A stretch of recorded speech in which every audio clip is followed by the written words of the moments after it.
Вот, щетка постоянно бьет.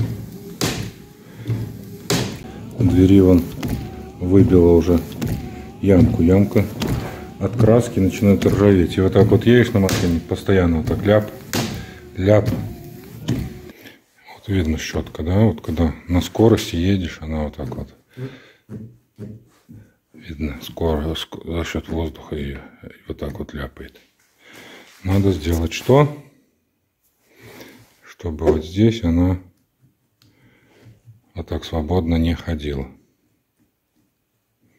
Как-то зафиксировалась в одном положении и все. Она вот. Открыл. Что мы видим? Видим мы, что здесь она вот подвижна.